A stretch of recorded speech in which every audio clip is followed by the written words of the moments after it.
Estamos começando mais um programa, A Hora da Verdade, com o servo de Deus Rodrigues. Deus abençoe a todos que ouvirem este programa. Deus abençoe você, meu amigo, minha amiga, meu irmão, minha irmã, que está aí ligadinho, ouvindo o programa. Também se inscreva e deixe o seu like, né? Para quando fizer o programa você está sabendo sobre o programa A Hora da Verdade, com o servo de Deus Rodrigues. E hoje, dia 29 de abril, né, de 2025, volto aí com a palavra de Deus, a palavra que transforma a vida, né, porque ela é viva e eficaz e ela penetra no espírito, né? Então, a palavra de Deus, ela trabalha espírito, alma e corpo. É um processo para você, meu amigo, minha amiga, que ainda não entendeu que você tem direito adquirido à vida eterna e vida com abundância aqui na terra, que o próprio Jesus, ele disse: eu vos dou vida e vida com abundância. Só que tem um processo, é um processo natural, como uma criança que nasce, né? E precisa ser registrada num cartório para ser alguém na vida, e sempre tomando leitinho até ela crescer, começa a gatinhar, a andar, perde equilíbrio, mas não deixa de tentar até que mantém equilíbrio e corre, né? É um processo, tudo na vida é um processo, e a salvação também é um processo, a qual Deus amou o mundo de tal maneira que enviou seu Filho unigênito para que todo aquele que nele crê não pereça, mas tenha vida eterna. Então, meu amigo, minha amiga, conforme a santa palavra de Deus, você já tem direito adquirido à vida eterna para está inscrito seu nome no livro da vida, conforme o testamento, que é a palavra de Deus. Porém, Jesus já fez a parte dele. O Filho de Deus já derramou o sangue dele e a nossa alma, né, custou um preço muito caro, o sangue de Jesus. Ninguém cobra esse preço, nem a religião, nem dinheiro algum do mundo. A salvação é um ato individual e você não pode pôr pretexto no texto e contexto da santa palavra de Deus. Eu sirvo a Jesus não pelo que ele me abençoa, mas sirvo a Jesus porque ele me amou primeiro.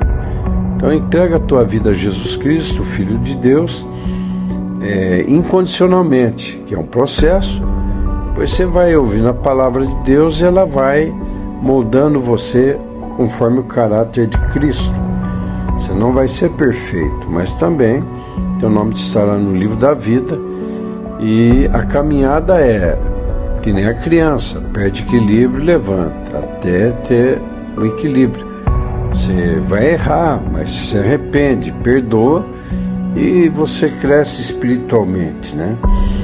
Então, para a noiva do Cordeiro, a Epístola Universal do Apóstolo Judas diz assim, num só capítulo, né, em um versículo aqui, número 1: Judas, servo de Jesus Cristo, irmão de Tiago, aos chamados, santificados em Deus Pai e conservos por Jesus Cristo, né? A misericórdia, a paz, caridade vos seja multiplicada. Aí no versículo 3 diz: Amados, procurando eu escrever-vos com toda a diligência acerca da salvação alheia, salvação comum, tive por necessidade escrever-vos, exortar-vos a, preste bem atenção agora, batalhar pela fé que uma vez foi dada aos santos. Os santos aqui são separados, né? Entregamos a vida a Jesus Cristo, porque o próprio Jesus disse: ide pregar o evangelho de salvação a toda criatura. Tem filhos de Deus, são criatura. Quem crê e for batizado, pela adoção do sangue de Jesus, se torna filho, já não como criatura, mas filho como parte do testamento para a vida eterna. E o importante, então, querida igreja, queridos irmãos, querida noiva do Cordeiro, vamos pensar nisso, sobre a fé que nos foi dada por Jesus Cristo, aquela fé de Hebreus capítulo 11, versículo 1, esta fé, né? Esta fé que é o firme fundamento, ela é fundamentada em Cristo somente, firme fundamento em Cristo. E aí, quando nós pedimos ao Senhor alguma coisa, a convicção, né, de fé se materializa, recebemos, porque Jesus faz o milagre acontecer. E no versículo 6 de Hebreus 11 diz: sem essa fé em Cristo Jesus, somente, é impossível agradar a Deus. E aqueles que crê que Deus é galardoador, crê que Ele existe, recebe a bênção, né? Recebe o perdão de Deus quando ora, recebe a cura, recebe os cuidados que Deus tem com os filhos por adoção do sangue de Jesus. E aí, indo em Apocalipse, agora é para a igreja geral, mensagem à igreja de Laodiceia, que é Laodiceia, a igreja de hoje, tá? A simplicidade do evangelho é toda honra e glória somente a Jesus Cristo, ao Pai, ao Filho e ao Espírito Santo somente, né? Que nós diminuamos e Cristo cresça em nosso caráter, né? Nós carregamos um nome que é sobre todos os nomes, que todo joelho se dobrará. Então, somos aí embaixadores de Cristo na terra, né? Então, temos que ter o caráter moldado de Cristo, né? E a igreja de Laodiceia, igreja do século XXI, que não está na simplicidade do Evangelho de Cristo, que Jesus Cristo salva, cura, liberta, batiza com o Espírito Santo e opera milagre em nossa vida. Não precisa de tanta coisa. A simplicidade do Evangelho de Cristo, ela não muda. Pode mudar os tempos, né? Pode mudar os homens com pregação feita na letra, né? Que a letra confunde as coisas. Mas vamos para a palavra. E ao anjo da igreja que está em Laodiceia escreve: isto diz o Amém, a testemunha fiel e verdadeira, o princípio da criação de Deus. Eu sei as tuas obras, que nem és frio nem quente.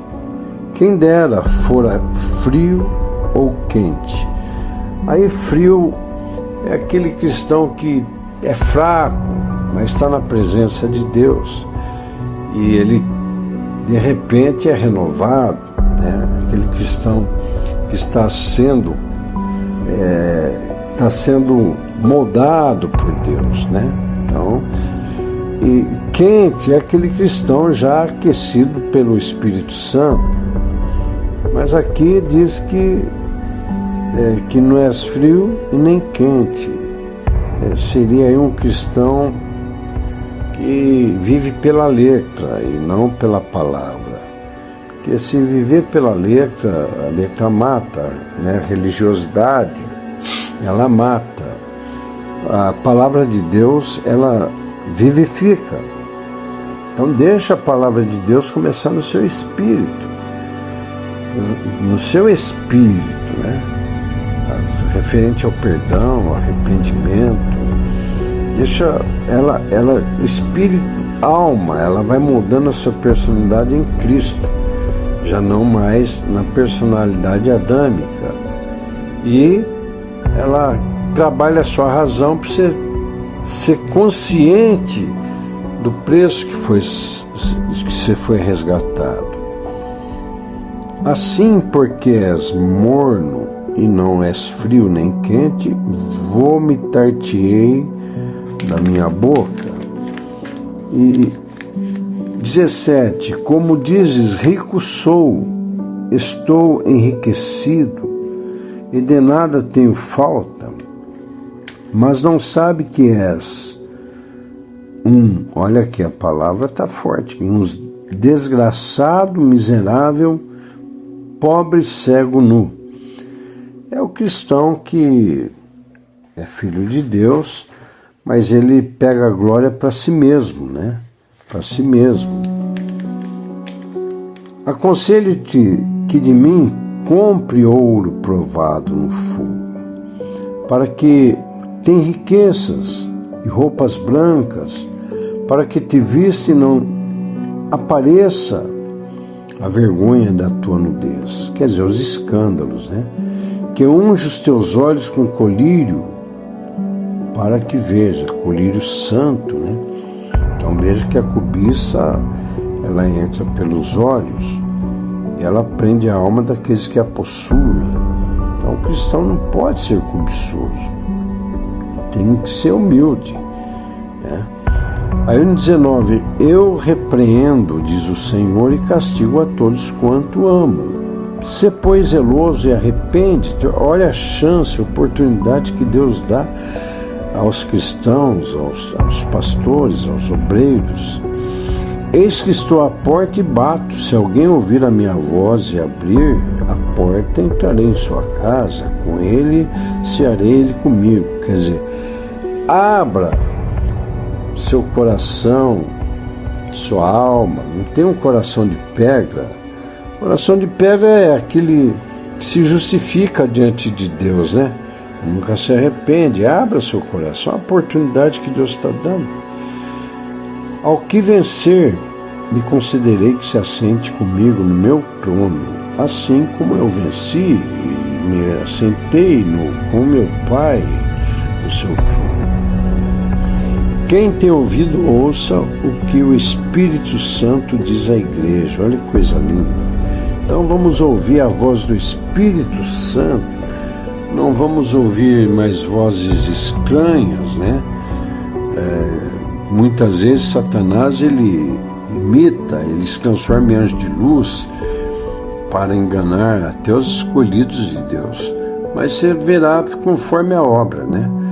Conforme a obra de cada um, você saberá se é de Deus ou se não é. Aqui não está em julgamento pessoas, mas obras, né?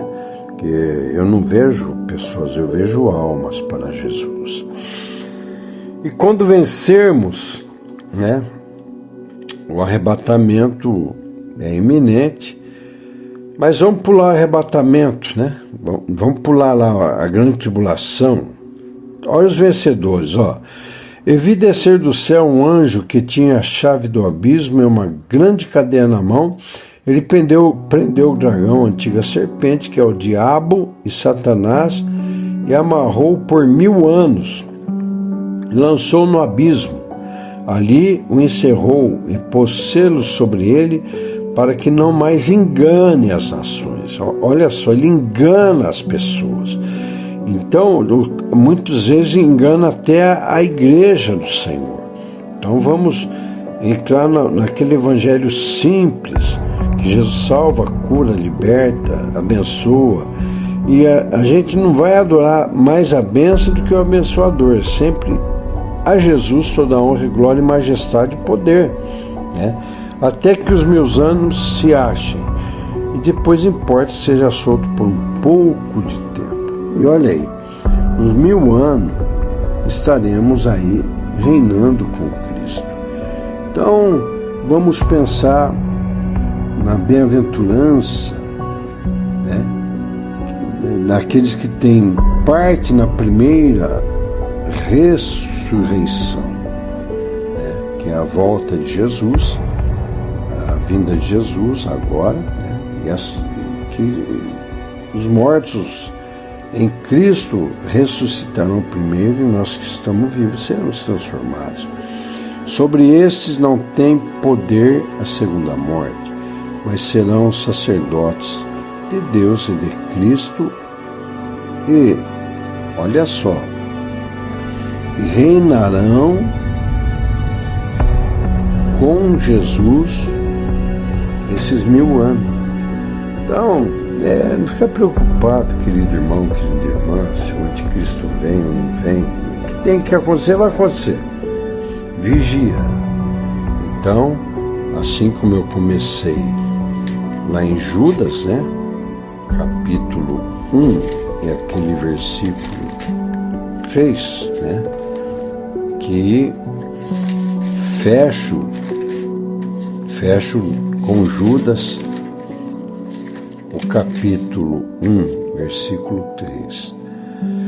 Amados, procurando eu vos escrever com toda a diligência acerca da salvação comum, tive por necessidade escrever-vos, exortar-vos a batalhar pela fé que uma vez foi dada aos santos. Então, batalha pela fé simples, a fé que o Senhor nos deu quando descemos as águas batismais. Vamos ficar na simplicidade do Evangelho, não na arrogância da letra. Aí o versículo 4, porque se introduziram alguns que já antes estava escrito, para este mesmo juízo, homens ímpios, que convertem de solução a graça de Deus, nega a Deus único, dominador, e o Senhor nosso Jesus Cristo. Então, não vamos sair da simplicidade do Evangelho, vamos ser humildes, né? E ficar preparados. E a salvação é individual. E a fé, essa fé de salvação também. Deus os abençoe. Termina aqui mais um programa, A Hora da Verdade, com o servo de Deus Rodrigues. Boa tarde.